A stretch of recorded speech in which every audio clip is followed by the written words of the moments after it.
Hello and welcome to the Gaggle, where we challenge and, if necessary, destroy media narratives. I'm George Szamuely. With me today, of course, is co-founder of the Gaggle, Peter Lavelle.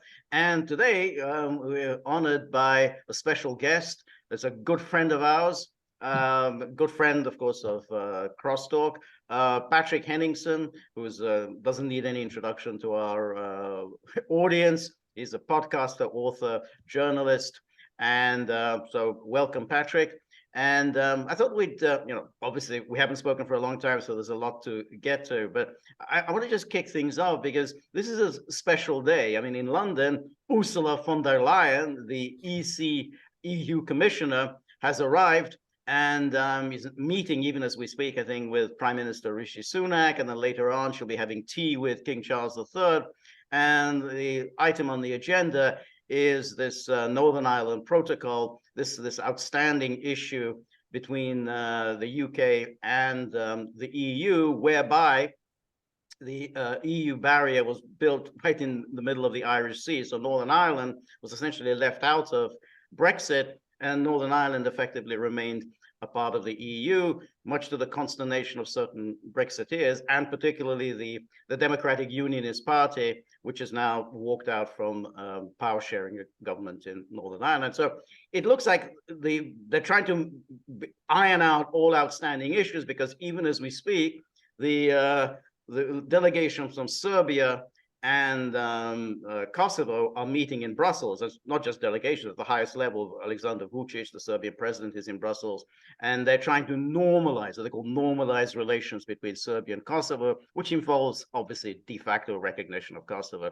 So it sounds as if the EU is trying to loose ends everything in order to mobilize against the real issue, the real problem, the real enemy, Russia. Anyway, what's your take, Patrick? Wow, that's a lot to that's a lot to unpack there, George. Let's start with the UK. Let's start with Darth Helmet's visit to the UK. That's our house nickname for Ursula. Evokes images of Spaceballs, I know, but we won't go any further there. I think you get the picture. So this is a confab, effectively. Sunak, unelected, no mandate whatsoever, not even within his own party. So he's considered a placeholder as far as the UK is concerned. But he's trying to advance this kind of mess that was left with this hasty Brexit. And I'll hold that thought for a minute, because we might also later ponder why Brexit was so hasty at the time. And I think the events of the last 12 months might give us a few clues as to why that was, if you believe that the United States and Britain are thick like thieves in the special relationship and are quite willing to throw the EU under the bus, as is Ursula von der Leyen herself, which I don't think she has any loyalty to the European people. That's what you can gather from the policies that have been enacted by Brussels, that have been completely destructive to the average European. The working and middle class are just kind of like cannon fodder economically in this geopolitical move to destroy the Russian economy, or the attempt to destroy the Russian economy. They're not being very successful at it. But what's interesting about the Northern Ireland situation is, this is an impossible problem to solve. And the reason it's an impossible problem, because, by leaving the EU, Britain goes up against an immovable object, which is the EU. And what you have to remember is, and this is something that people are at pains to admit, but when I go to Ireland or Northern Ireland and I talk to people there, they're quite understanding about this fact. And the fact is this: the open border between the South and the North, that's more or less guaranteed under the Good Friday Agreement. That's never going to be repealed. And for people in Ireland, that's just unspeakable. It's just not going to happen. So then you have this problem of the EU border, and drawing the border in the Irish Sea. Well, that more or less makes Northern Ireland a de facto member of the European Common Market in anything but name. And looking at that, that's actually not a bad situation for Northern Ireland to be in. And that's probably the deal that the UK should have done. Look at the losses economically that Britain suffered as a result of Brexit. I think the latest estimate, something around at least bottom line, 40 billion pounds in lost trade and revenue, and maybe it's higher than that. Some would put the estimate at 60 to 80 billion. It's devastated small to medium-sized businesses. But back to Ireland, the only reason the Good Friday Agreement was able to be negotiated in the way that it was because Northern Ireland was an EU member, part of the UK, and Southern Ireland, the Republic of Ireland, was an EU member. So under the umbrella of the EU, that was an easy agreement to do to negotiate this the border issue. And mind you, I think the chief negotiator at the time for the EU was Michel Barnier on the Northern Ireland situation. And he took an absolute pasting in the UK press during the whole Brexit farrago. But it's interesting that he would absolutely be able to, if he was on this program, be able to give you the nuance of that situation back in the late 1990s. So this leaves the whole situation in a perilous conundrum. And that conundrum also rests in the reality that the new generation of Irish, the new generation I'm talking about, everybody under the age of 35, they're very keen and there's a lot of fealty towards the idea of a united Ireland. So, by Brexit, the UK, I think, in a way, almost signed its death warrant as the United Kingdom in the long run. They'll become a much smaller Britain, maybe a little Britain with England and Wales. Scotland is now, there's constant clamoring for a referendum in Scotland, although I don't know how that's practically possible for many of the same reasons that it's been complicated for Northern Ireland. But I think that general shift towards the unification of Ireland, I think personally that it's a question of time, 10, 15, 20 years, but it's going to happen. Now, what does that mean for the fortunes of the European Union? Nobody knows. The EU is a basket case economically and politically, and they have just basically in a way allowed the United States to pummel their number one economy, which is Germany.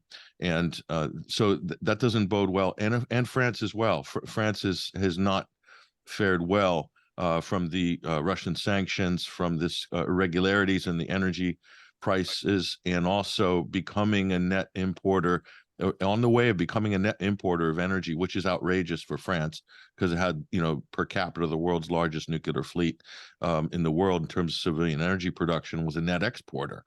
And was a net exporter to Germany. And so, I mean, there's a whole thing going on in the background with energy power politics. And I think that's being steered and marshaled via Washington. And, you can't, the bottom line is this. As far as Ursula von der Leyen goes, she's a functionary. In a way, she appears to be acting as a emissary for Washington on so many different levels. Okay, now you could trace that all the way back to her days at the London School of Economics when she did her degree under a pseudonym because apparently it was too dangerous in London for her during the vicious, wild, and woolly 1970s. But where she said she partied all night and all day in Camden Town. But anyway, that's the roots of Ursula von der Leyen. So you make of that what you will. But look, you can't have an independent France at the heart of Europe, and you can't have an independent Germany at the heart of Europe, because isn't that what remember Donald Rumsfeld's comments back before the Iraq War about a new Europe and old Europe? Old Europe, yeah. I think there's still, the U.S. is still trying to fix that problem. Well, Patrick, I mean, it's kind of going back to the core issue of George's question. I mean, what's really at stake here? I mean, we all knew that when Brexit happened, there would be this dangling modifier out there called Ireland. Okay, I mean, what are the terms and conditions of a potential agreement with the backdrop? Going back to George's question, and I interrupted him as I usually do. This is a loose end. Okay, I mean, so what's the deal? And and everybody wants to know who's the winner, who's the loser. Patrick. I don't know if there is a winning or losing deal on this. I think what you're seeing is probably a lot of political theater to make it appear like you know, the UK and the EU are playing nice. I know they are playing nice when it comes to containing and attacking Russia in all the different forms, be it economic, political, and also militarily. So you know, they are. Brussels is a weird entity, as you guys are well aware. And I'm also going to point to this fact. So making nice, appearing to be ironing this out, looking in the spirit of cooperation. You know, I honestly don't trust these politicians as far as you could even throw them on any of these issues, that they're just trying to basically move it along for photo ops, move it along for optics. But I don't, you know, there's no real difference in the Northern Irish situation. I mean, it is what it is. It's an unsolvable problem that's really just going to have to come with loads and loads and loads of caveats to allow Northern Ireland to function as a member of the United Kingdom, but also be a gateway for European goods and services in Northern Ireland. Let me real quick, I'll throw it to George. I mean, you're absolutely right about the popularity of the EU, because almost to the person of young Irish people, the European Union is very popular among them. They cite very positive results in being part of the European Union. So, and I'm glad you pointed out to our viewers that, you know, prior to Brexit, you know, Northern Ireland and Ireland proper were both part of the EU, and young people, they want to keep it that way. I'm sorry to interrupt. Go ahead. No, I was just going to say that at the same time, it is healing a rift. I mean, this Northern Ireland Protocol has been causing serious problems, and the Europeans have been issuing all kinds of threats against the British. You know, they were saying, hey, you're going to recreate a hard barrier between the Republic and Northern Ireland. And essentially, Sunak is not going to do that. I mean, Sunak is essentially retaining the status quo. I mean, I looked at vaguely at the agreement. It doesn't look as if all that much has changed. So it does essentially mean that, as I say, the EU gets its way, and the rift between the UK and the EU will be, you know, put in abeyance at least. Yeah, it's not a big problem for Northern Ireland to be a halfway house, because, you know, they were a member of the EU. There's a lot of European institutions and liaisons already, because they were part of the EU not so long ago. So it's not a big problem. It's more of a political optics problem for London, and particularly for the Tory party, and also the legacy of Boris Johnson as a political actor or whatever. You know, the party, the establishment, they hung everything on Brexit. And, you know, Brexit isn't all as rosy as it was meant to be, as in terms of economics. And that's a real sticking point right now, because of the sort of, you know, the state of the economy in the UK and in Europe in general. It's not great, and it doesn't look like it's going to recover in any substantial way anytime soon. So, you know, a lot of this also has to do with how the press is treating the issue, because the press for like 2 years can extract a nuance of the Brexit negotiations and make that front page news for 1 to 2 weeks, and then just kind of repeat that process. But, and, you know, in the Tory party, listen, the Conservative Party are absolute masters at one thing, and that's survival. They're like the tardigrade of politics. You can't kill them, you can't get rid of them, no matter what. You could send them into space, strap them on a rocket, come back, they'll still be, you know, alive. You know, so they have a propensity for survival, and they're very good at playing the media. And they wrote the book on Machiavellian politics.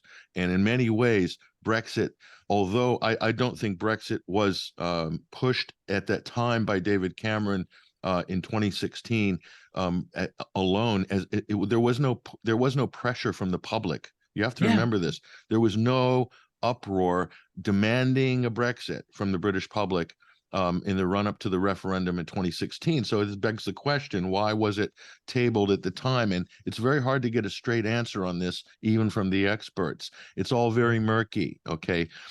So why did that happen? Well, while it did happen, certain people were able to take advantage of that to build, you know, their whole political careers and brand on that. One of them is Boris Johnson, who is a committed Europhile right before April of 2016 as mayor of London. He's EU all the way. And all of a sudden he became Mr. Brexit overnight because he recognized he's a canny political actor. He recognized that was his path to power. And he was the guy, I think, that the establishment in Britain wanted to make the hard decisions and run the hard agenda.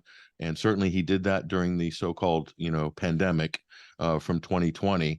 He was the guy, so now he's out of politics. He's trying to reinvent himself as a shuttle war hawk between London and Kiev. But so Brexit, the timing of it to get out of the EU before the United States pulled the plug on the European economy.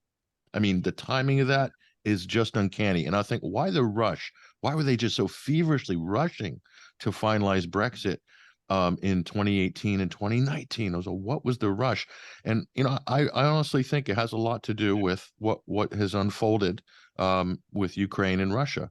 And that might sound like a conspiracy theory to some, but if you look at long-range geostrategy of the U.S. and Britain, you look at the Great Game, you look at Great Game 2.0, which I believe that we're in right now, and you look at the quotes from people like Lord Ismay, former Secretary General of NATO, 1952. He said it very clearly. He said the whole purpose of NATO is to keep the Americans in Europe, the Russians out, and the Germans down. Okay. And if you look at the timing, 2018, what else was going on there, guys? PESCO was signed, European Joint Defense Procurement Agreements, and the formation of an EU collective defense force.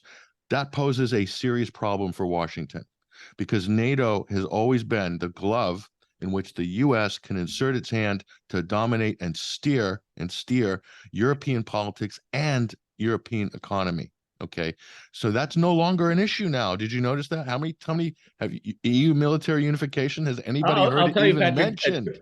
George has a nose for this because every time we see this change of direction, George picks it up. It's built into his DNA. So you're essentially agreeing with George, because I think it's a fascinating theory of the case. I mean, even though the Ireland issue is irresolvable, practically on the ground, they're just making nice and saying, well, it's not really a problem. Let's move on, keeping the EU and the UK on the same page at the behest of Washington, of course. Yeah, I'm sure this is very important. The other thing is Rishi Sunak can't hang his hat on anything. Literally nothing. So this is something for him to take credit for, some kind of success. Might get him into, the spring, I guess, before there's a leadership challenge. The polling's not looking good right now for Sunak and the Tories. So, someone as unappealing as Keir Starmer, a complete conservative, a Tory's Tory is ahead of the Labour Party. I mean, and he's polling better than Sunak. So, I mean, from the Tory party's point of view, it's a problem coming down the road, a general election. So, so this could provide a little stay of execution, I think, some success, to tout to the media about Northern Ireland. But the structural issues are there, and I think it says a lot.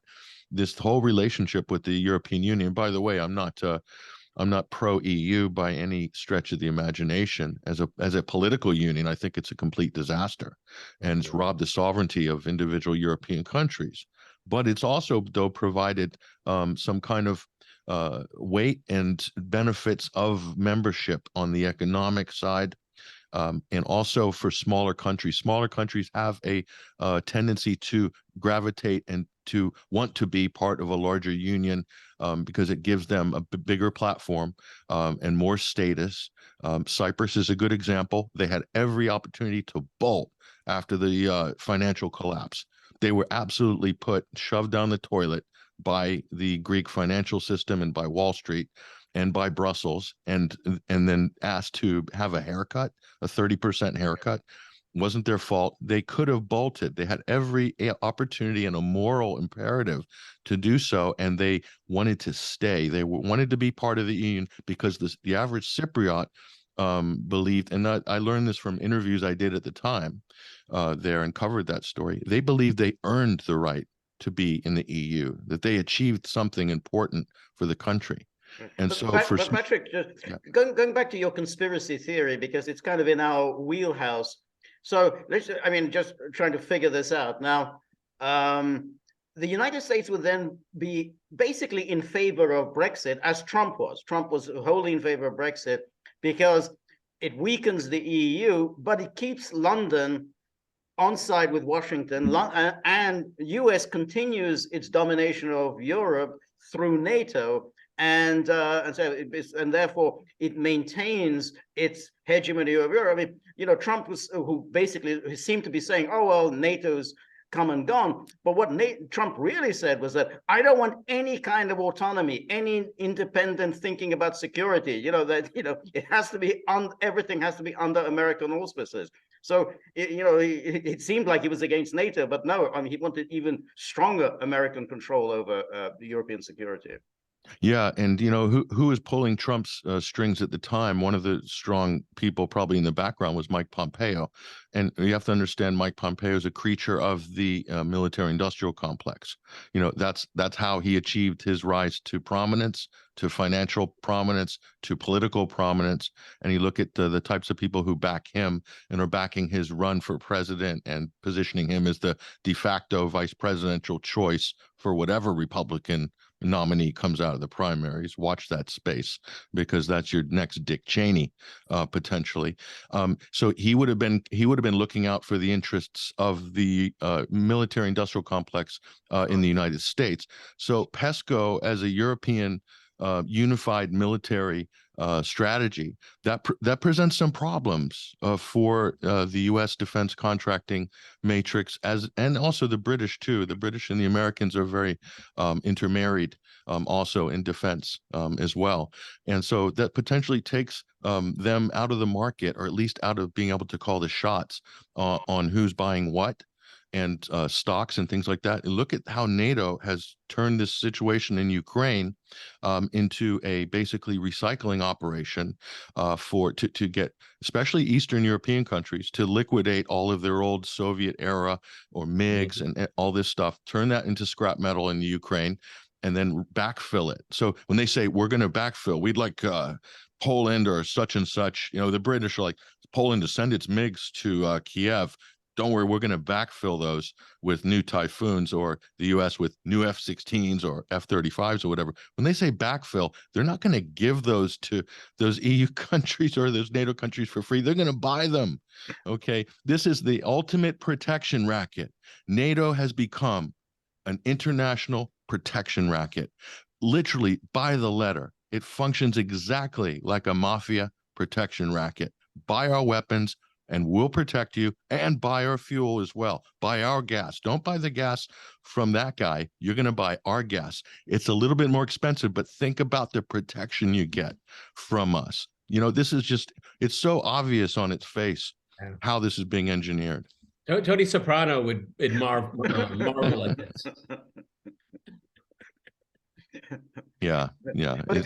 It's incredible.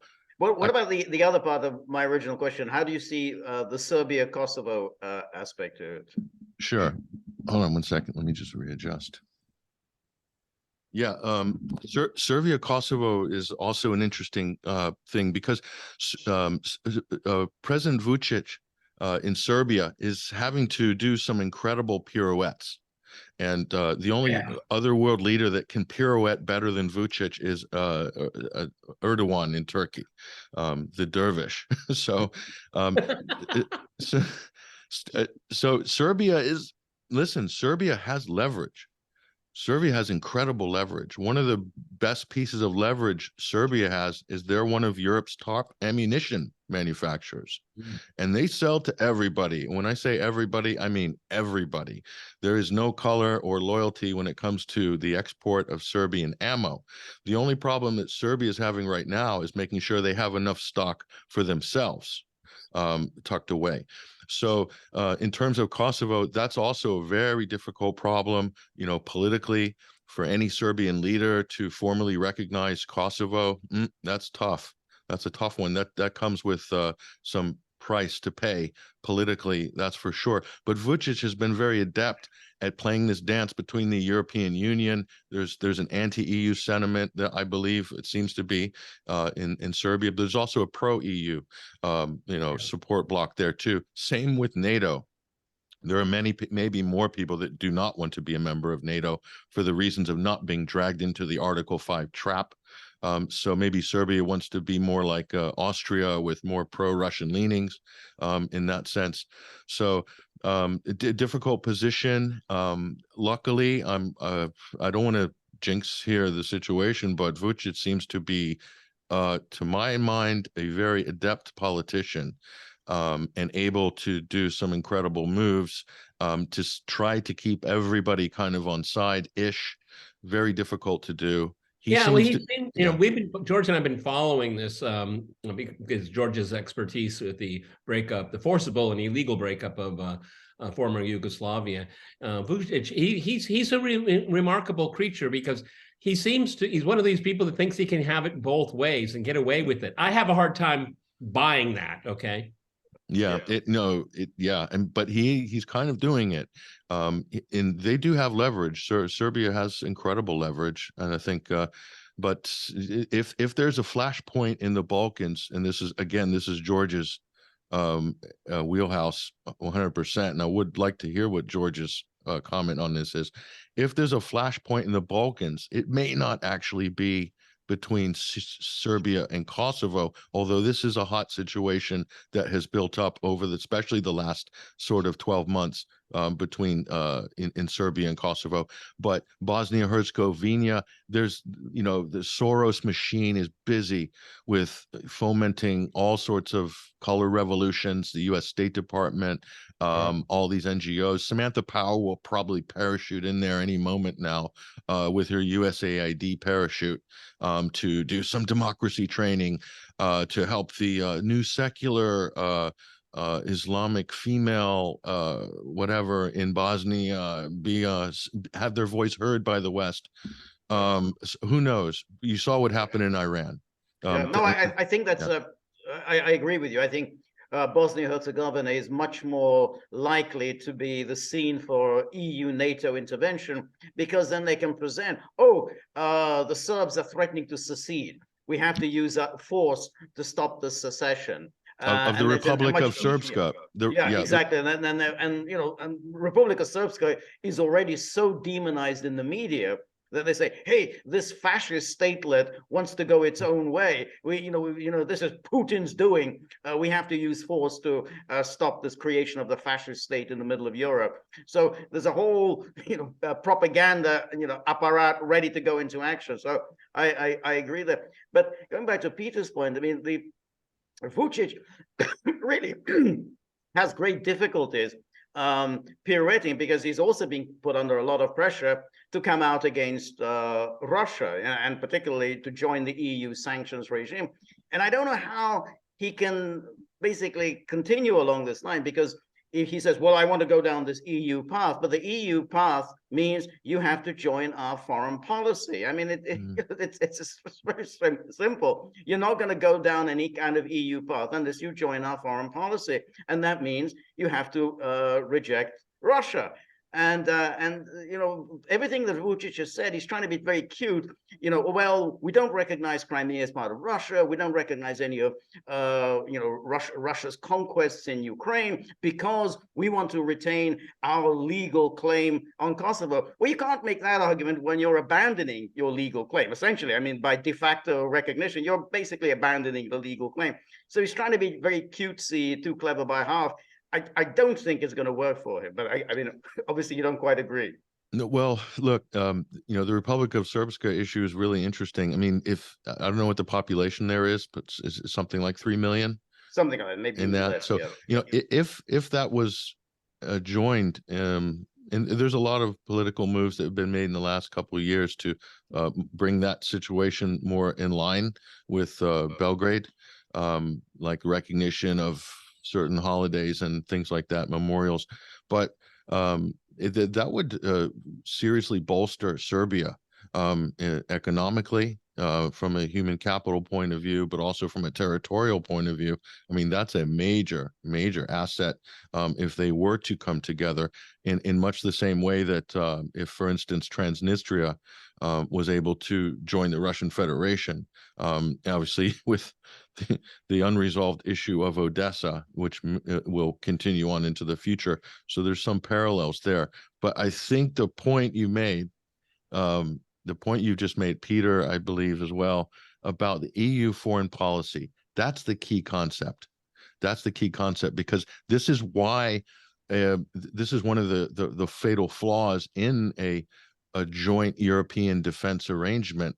By the way, they've been working on that since the 80s, but it's been kiboshed because of the Ukraine-Russia conflict in this proxy war. But the idea of having a unified foreign policy at a Brussels level with all of those member states, including New Europe and Old Europe, all the new sort of post 2000 members, that's really difficult to do, because your sovereignty as a country, one of the few things that you can do to remain sovereign is to have your own foreign policy, to have an independent viewpoint on foreign policy. If you automatically have to fall in line with some kind of a unified diktat from Brussels on foreign policy, to deploy troops as an EU force or a battle group, you'd need anyone who's involved in the deployment needs to be on board with the foreign policy.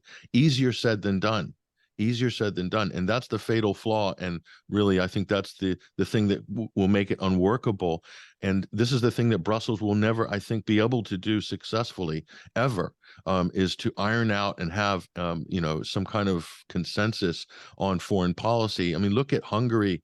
Look at some of these other European countries that are not on board with NATO and not on board with escalating this conflict for obvious reasons, not on board with Russian sanctions. Serbia is a potentially good example there. Serbia and Hungary and some of these other countries, that's why there couldn't be no intermarium, in the 21st century. Very difficult and logistically almost impossible. Politically impossible, because the I think argument against that would be Hungary is a very small country, and it looks all the time like Orban is just sort of off on his own. I mean, nobody else is supporting him. I mean, today, interestingly, the Hungarian foreign minister said he's in favor of a UN investigation into what happened to Nord Stream. Now, no one else in the EU comes anywhere remotely closely, and I don't see anyone joining. I mean, we had the chance in Italy. We thought, well, maybe these conservatives are going to come to power in Italy and that will change. But again, we have Berlusconi, but he's now just a junior partner, and he's almost 90 years old. So I don't know that there is that much dissent, at least for the time being. But it's really interesting, because I really like what Patrick is saying here, because you mentioned Brussels, but really Brussels is the enforcer for Washington. Okay, so you got this problem in Hungary, you got this problem in Serbia. Well, just figure it out, do it. Okay. I mean, why should I have to deal with these details? That's your job, okay? But that's exactly what it is here. Because if you look at, again, I don't want to step on George's toes here, but I mean, NATO, with the forcible break of the former Yugoslavia, created the problem that it tried to solve created more problems down the line, okay? And then you have, was it an Austrian, he shows up, calling the shots for everyone here, some kind of imperial viceroy. These things are not going to be easy to iron out. But I mean, well, would then change the regime in Hungary and change the regime in Serbia, chop. That's Washington's solution. That's and it's a short-term solution, and it's never been successful long-term. It's only going to create more problems, of course, more strife. But hey, they have managers of chaos in Washington. They're very adept at taking on such projects, and so look, Brussels is not so much an enforcer for Washington, but a sheepdog for Washington. In terms of the enforcer, even a lower category, right? Yeah. So the enforcer for Europe is still Washington, and its chief whip is Britain. And Britain's been able to crack the whip through NATO in a different sort of way post Brexit, arguably, than maybe they would have as members of the European Union. This interesting is still it's still up for investigation and consideration as to how that dynamic has changed politically or geopolitically post-Brexit. But the thing, back to Kosovo and Serbia, symbolically, this issue is extremely important right now, geopolitically. And the reason it's important is because there's this big focus now from Washington about retaking Crimea. Okay, so the recognition of Crimea as a autonomous state or a member of the Russian Federation, international recognition, its claims as a country and as part of the Russian Federation is very much tied to the credibility of Kosovo's claims as an independent country. So there's a huge hypocrisy there. Because the narrative in the West is this is Putin's war of choice, and he's violated the sacred, sanctimonious territorial integrity of a UN member state, and therefore this is wrong, and we must condemn this violation of international law. Since when has the West ever been interested in international law? This newfound enthusiasm for it, I find inspirational. But it's simply a cudgel against people you don't like. I mean, let's say it's simple. But the point is this: the territorial integrity part of the UN Charter is one side of the coin. The other side of that same coin in the UN Charter is the right to self-determination.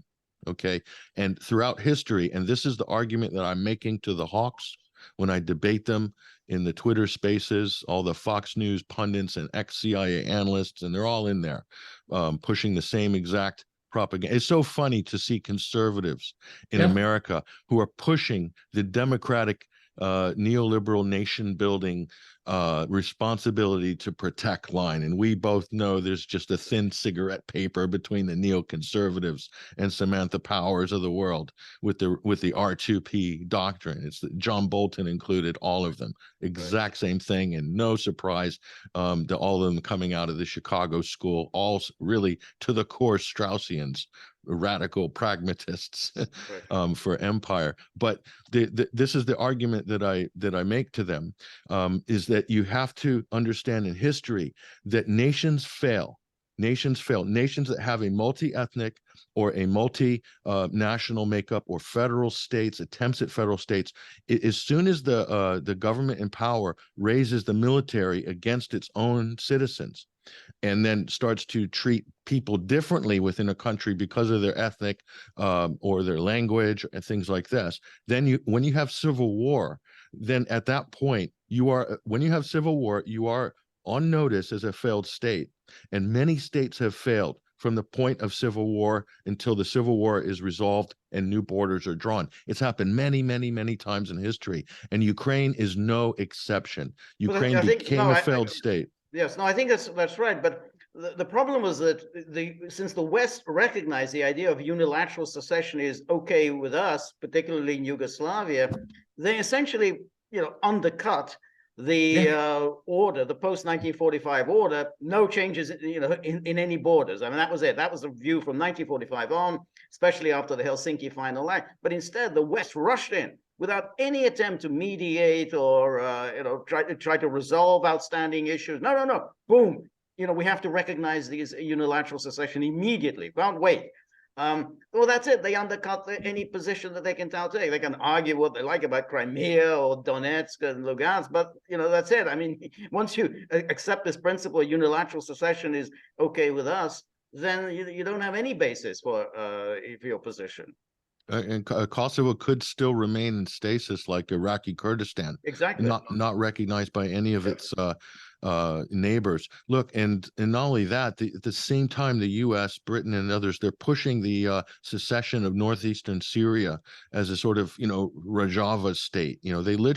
They nearly did it in 2018. The U.S. put a big push in there with Brett McGurk and that whole operation, and they still have 500 troops occupying the oil wells of in Syria of U.S. troops in Deir ez-Zor, along with the Syrian Democratic forces, the Kurdish forces there. But they're, like you said, they're pushing secession all over the globe constantly. And by the way, what about South Sudan?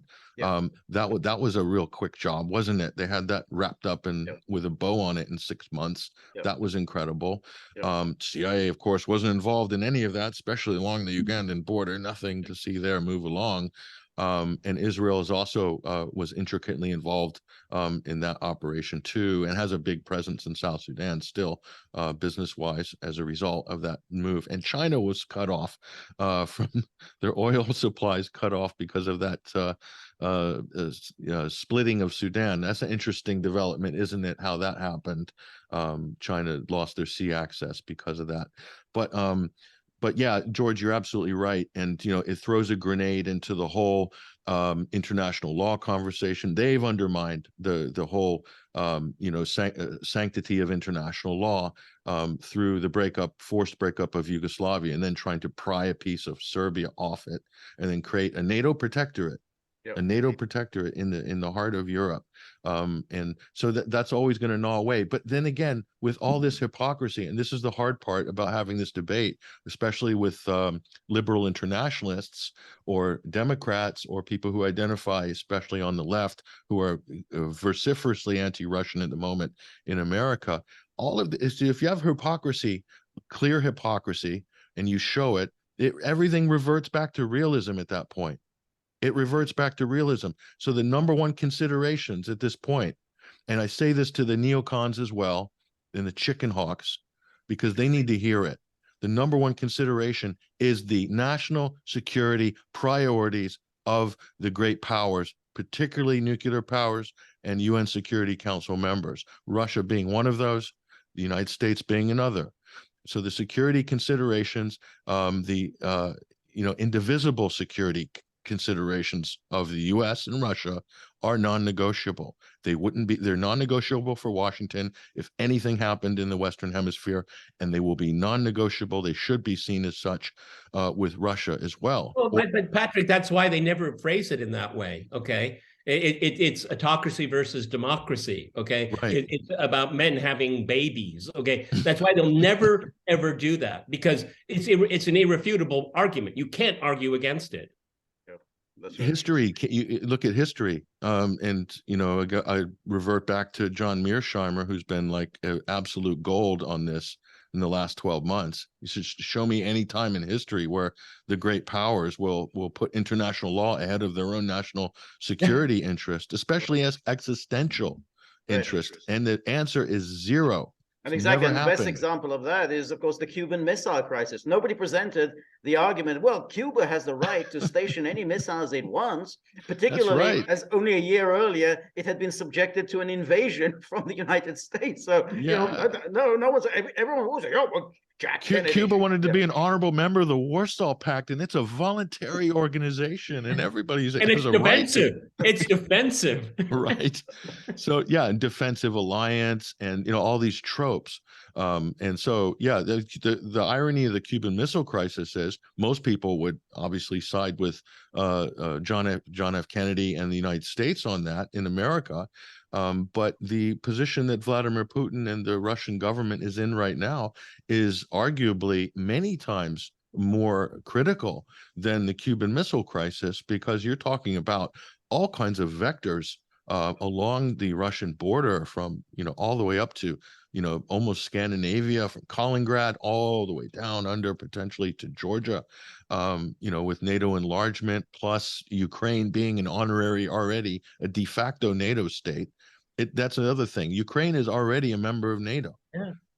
It's just not officially in NATO. It's full of NATO arms. It's full of NATO troops. It's got NATO satellites parked right over it, giving reconnaissance, surveillance, targeting information to NATO troops, NATO trained troops, NATO missiles, everything. So what's the difference? The only difference is that it's not officially nested under NATO.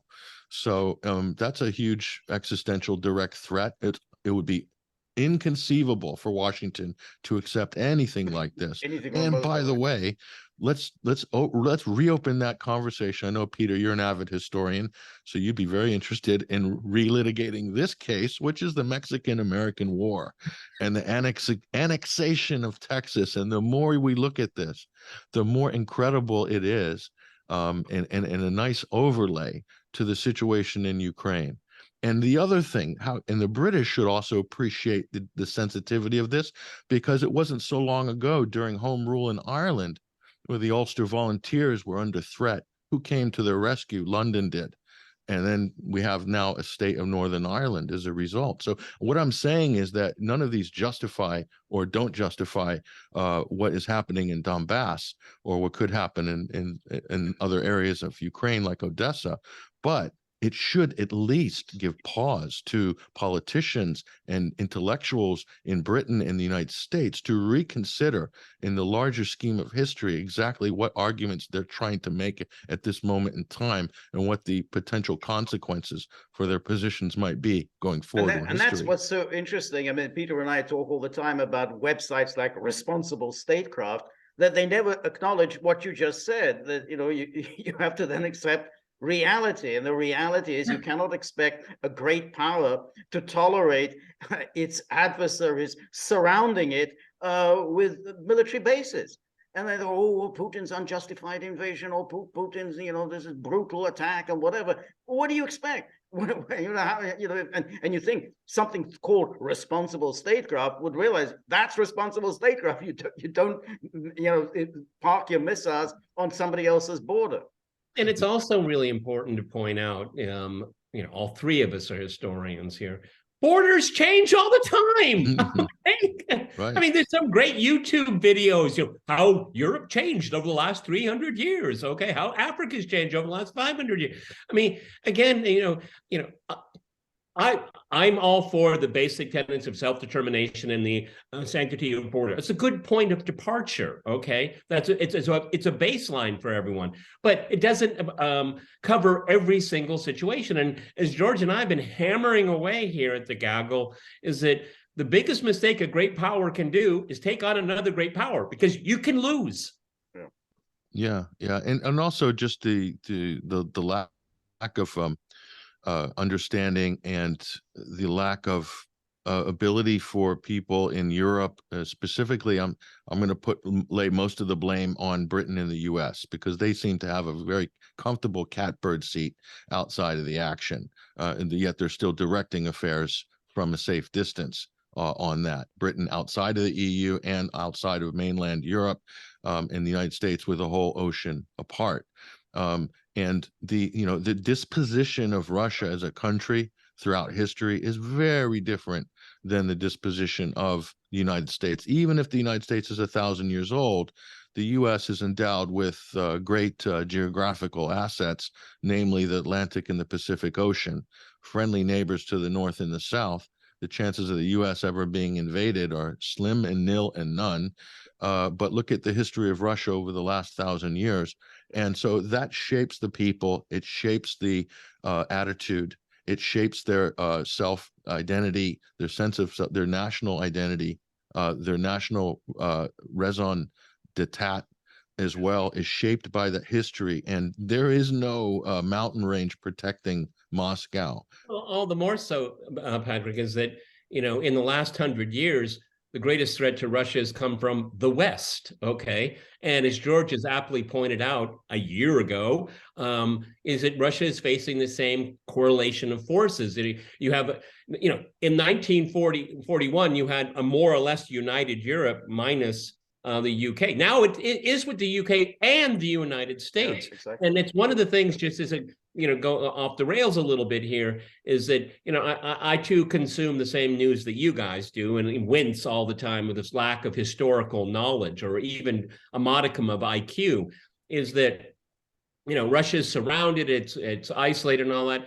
George pointed out a year ago, Russia is confronting the entirety collective West, and it's still standing, okay? And that's what the global majority sees, is that Russia is taking them all on. They're all comers, okay? And it's still standing. And that's a message that is resonating around the world. Throw in the destruction of the Nord Stream pipelines. Now you know the kind of people you're dealing with. Yeah. And also, Peter, we've had this discussion on Crosstalk over the years, and this point has come up many times, and that is this. You look at the diplomatic behavior of countries like Russia and China, where they have career diplomats, people who are have had continuity through multiple periods of history. And you look at the diplomatic corps in the U.S., for instance, or some of these people are lobbyists that gave a lot of money in the last election. They're or an accountant and is given a position, major diplomatic position as an envoy. So they're not really serious diplomats. But Russia has always, especially through post 2014, when the first big round of sanctions came, and you could see after 2016 the aggression, the vitriol coming from the West, that the Russian diplomats, foreign minister in particular, maintained a level of respectability and giving quarter to the other side constantly, and in the United Nations as well. And the reason is because Russia has always acted as a normative power, and they still believe in I think Russia still believes in the international system. They do observe international law. You can argue about what's happened in Donbass, but like I said, that's a two-sided argument, self-determination of the people they there. could throw in Article 51 and we can get two lawyers to figure it out. Right, okay? Right. So Russia's behaved like a normative power. And if you look at the international system, within the international system, over the long term, it favors countries that are normative, that are predictable. And this is the whole point of the science of international relations, is you balance all these factors out to try to predict what powers will do. Russia's interesting. They're hybrid. They're definitely a realist power on the world stage, but they're also trying very hard for a long time to be a member of the multilateral liberal international order at the same time. It's a very tricky and difficult dance. It goes back, of course, to the Soviet era, because in the Soviet era, they were, on the one hand, a revolutionary power. They were kind of shake up the system. They were against the balance of power, concert of powers, and all that. But they were also very much sticklers to international law, international institutions, diplomatic niceties, working out treaties, observing treaties. So it was a kind of an interesting conundrum. So, but just before we finish, I wanted to talk a little bit about the demonstration that you took part in Washington, D.C. But if you could lead up to it and say something maybe about your debate with Michael Tracy on Twitter, and what that was about, and why the left was so pathologically hostile to this anti-war demonstration. Yeah, that's an interesting one. So the Rage Against the War Machine, this was an unusual anti-war event in that it brought together different people in the political spectrum. Namely, I think the driving force behind it is Libertarian Party in the U.S. And the People's Party, and also some of the kind of more, I would say, internationally minded, somewhat left of center journalists. You could even throw in some members of the hard left were there as well, and also conservatives. And Ron Paul, for instance, paleo conservative, libertarian at heart, paleo conservative. Daniel McAdams was there. Jimmy Dore, representing that kind of sensible center left viewpoint, more kind of realistic in many ways, media critic. He's almost like a realist progressive, I think. Realist progressive. That's a good hybrid.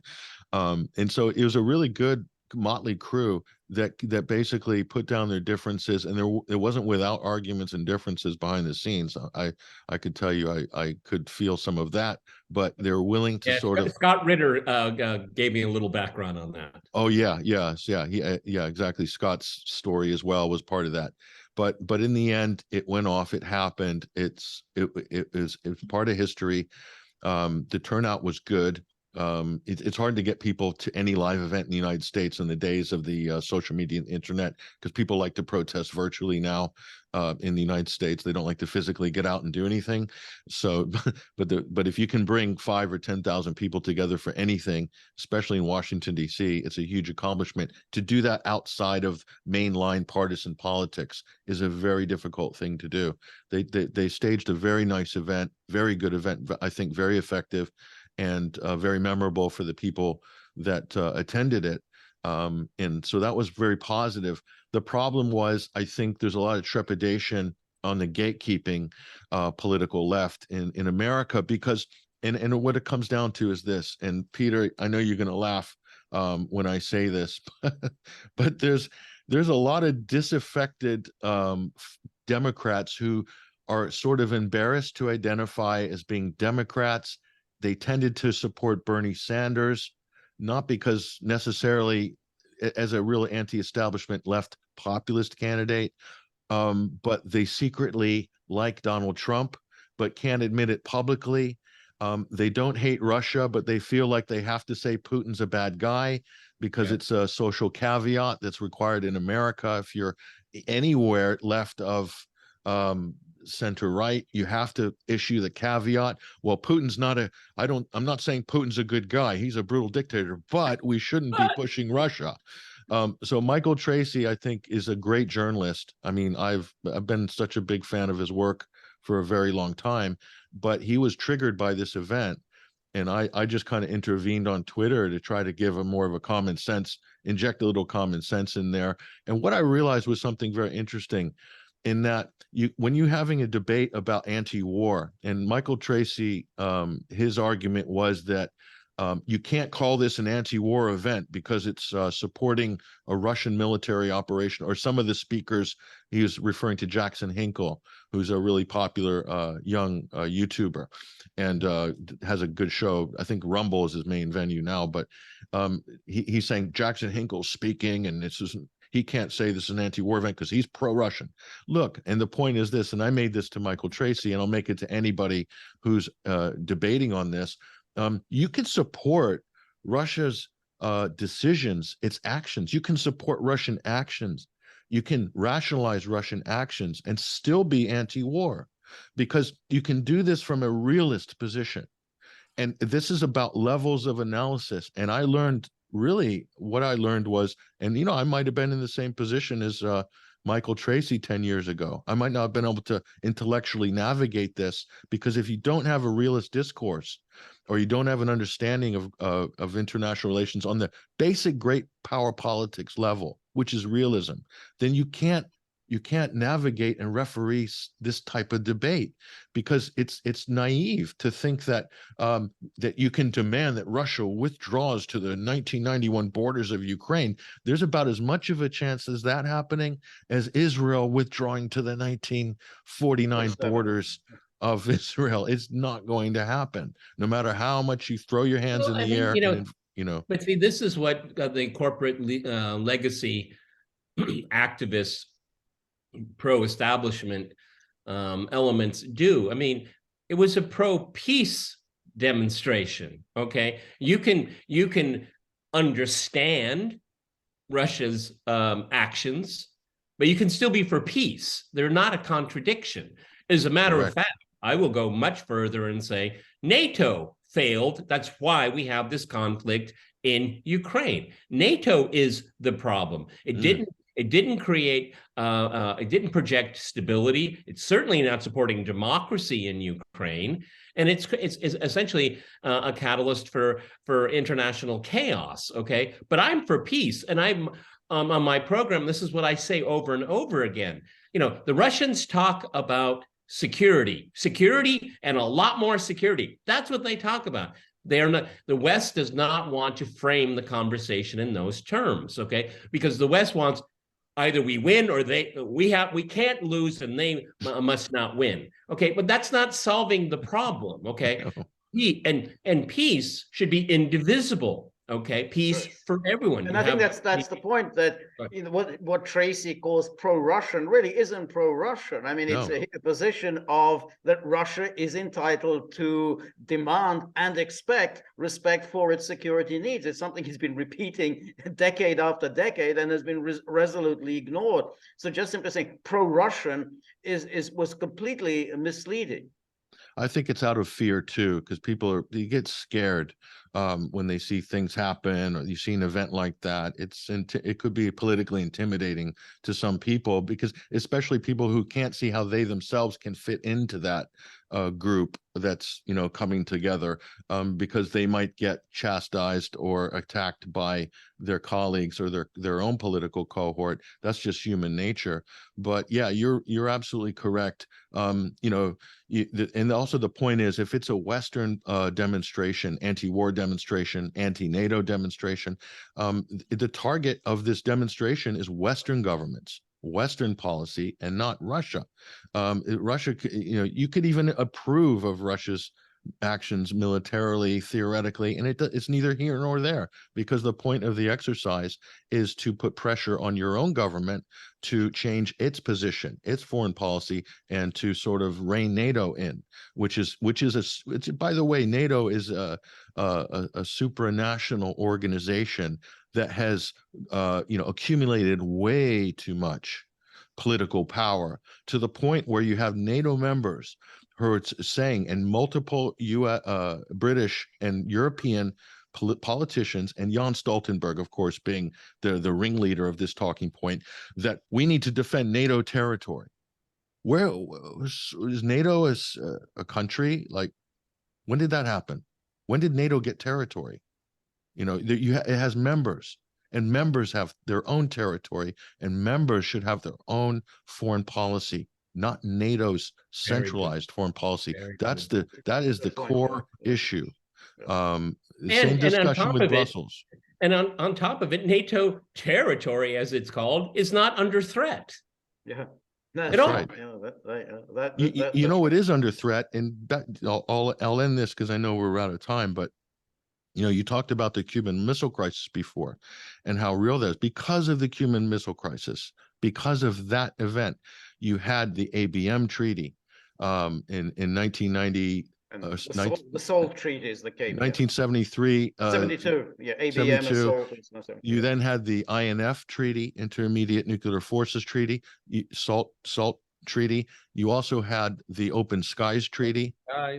As a result, you also had the New START treaties in succession. Those are all because of the Cuban Missile Crisis, and the United States has either backed out or undermined every single one of those agreements. Oh, what are you talking about, Patrick? The Russians cheat. That's why we left. That's right. Their only answer. That's their only answer. And it's really curious.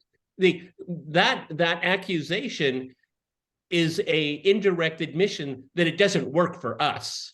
That's what it is. Circular logic. And again, none of these cases have they ever proven that the Russians cheated. Like the ABM, I don't know how many years they went around saying, oh, the Russians cheated, but they never really made the case. How did Russia cheat on the ABM treaty or any of these things? But George, so Putin last week suspended Russia's participation in the New START treaty, and then Victoria Nuland comes out, we're ready to negotiate tomorrow. Oh, so it is of value to you. Even so, you're going to deal with cheaters, but it's of value to you. Can you explain yourself? These are the same people that accuse Iran of not fulfilling their obligations still of the JCPOA after completely backing out of it in May of 2017. So it's an absolute, or 18, it's an absolute joke. But the problem is they're moving heavy military assets closer and closer to Russia. And now the United States has more or less signed a memorandum of understanding with Poland.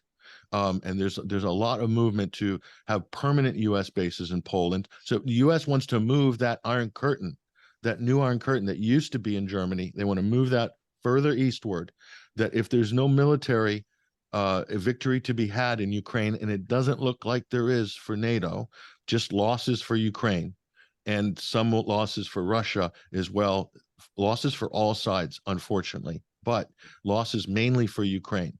But the takeaway, the consolation prize for Washington, they need a victory, and that victory is pushing their permanent military footprint further east. And Poland has been duped. They've been bought.